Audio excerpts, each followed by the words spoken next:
بسم اللہ الرحمن الرحیم قل لا اسألکم علیہ اجرا الا المودۃ فی القربى۔ آپ صلی اللہ علیہ وسلم نے مشرکین مکہ سے یہ بات کہی کہ میں تم سے اس تبلیغ کے عوض کسی مال کا سوال نہیں کرتا، کسی اجرت کا سوال نہیں کرتا، الا المودۃ فی القربى، مگر جو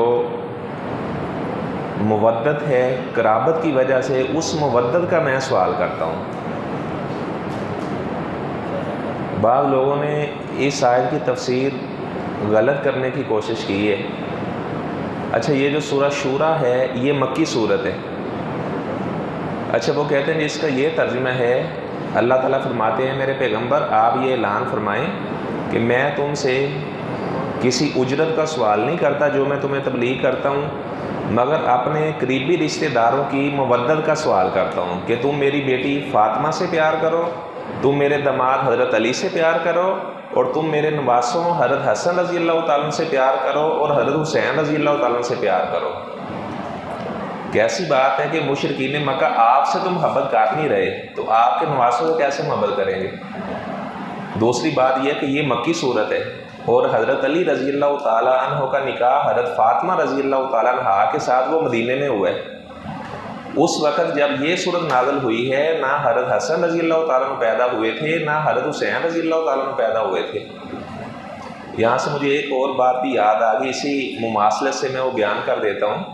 ایک بھائی نے مجھے یہاں پر ہی سوال کیا، میں بیٹھا ہوا تھا، کہنے لگے کہ کچھ لوگ کہتے ہیں کہ جو رفع الیدین لوگ کرتے ہیں تو وہ بغلوں میں بت لے کر آیا کرتے تھے، تو اس کے بارے میں آپ بتائیں اس طرح کی کوئی روایت ملتی ہے؟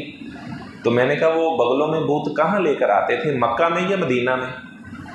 کہنے لگے جی مکہ میں آتے ہوں گے۔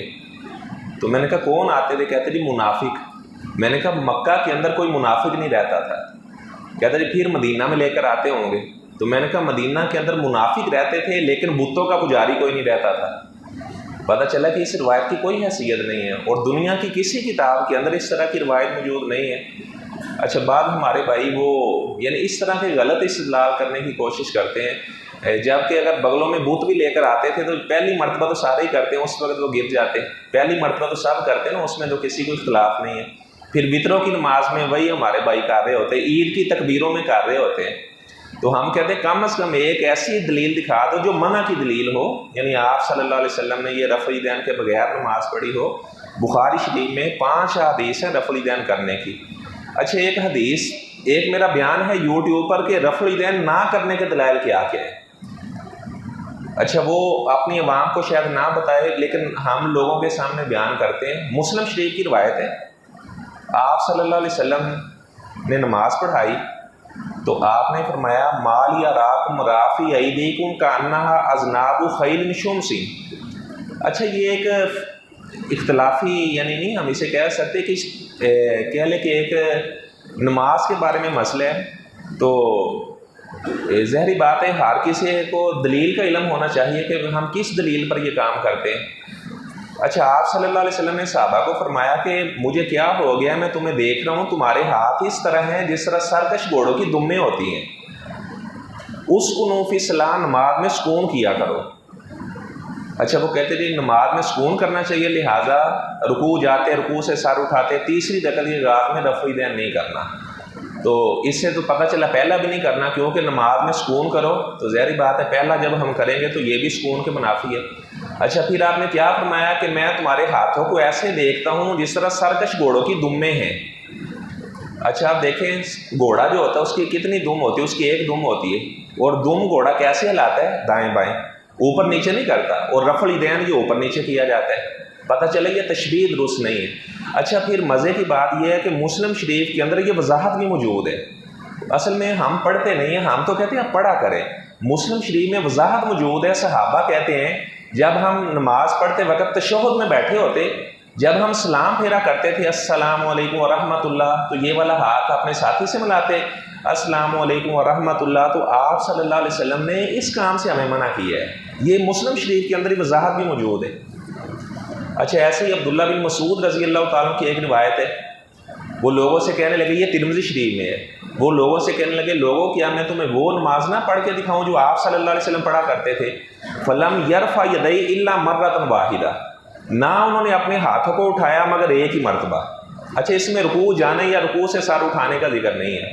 اچھا آپ نے کبھی دیکھا ہوگا شیعہ لوگ جب نماز شروع کرتے ہیں تو پہلا رفع الیدین وہ 4-5 مرتبہ کرتے ہیں۔ تو عبداللہ بن مسعود نے یہ والا طریقہ بتایا کہ جو پہلا رفع الیدین ہے وہ 5-7 مرتبہ نہیں کرنا، وہ صرف ایک مرتبہ ہی کر کے آپ نے ہاتھ باندھ لینے۔ اس حدیث کا تو یہ مطلب بنتا ہے۔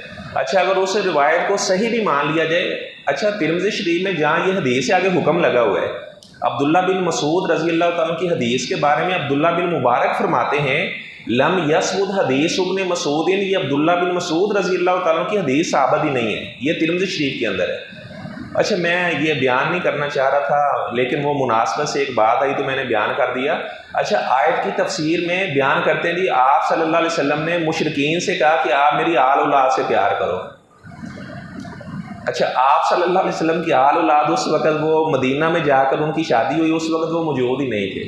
اچھا پھر مشرکین مکہ آپ سے تو پیار کر نہیں رہے تو آپ کی آل اولاد سے آپ کیسے انہیں کہیں گے کہ آپ میرے بچوں سے پیار کرو؟ اچھا پھر اس کی تفسیر کیا بنتی ہے؟ آپ صلی اللہ علیہ وسلم نے فرمایا کہ یہ جو میں تمہیں تبلیغ کرتا ہوں میں تم سے کسی اجرت کا سوال نہیں کرتا، الا المودۃ فی القربى، مگر جو تمہاری اور میری رشتہ داری ہے اس میں جو مودت اور محبت ہے اس محبت کا میں آپ سے سوال کرتا ہوں، کیونکہ آپ میرے رشتہ دار ہو۔ اگر آپ نے میری بات نہیں ماننی چاہیے تو یہ تھا کہ آپ میری بات مان لیتے، اگر آپ نے میری بات نہیں ماننی تو کم از کم مجھے پریشان تو نہ کرو، کم از کم مجھے اذیت تو نہ پہنچاؤ۔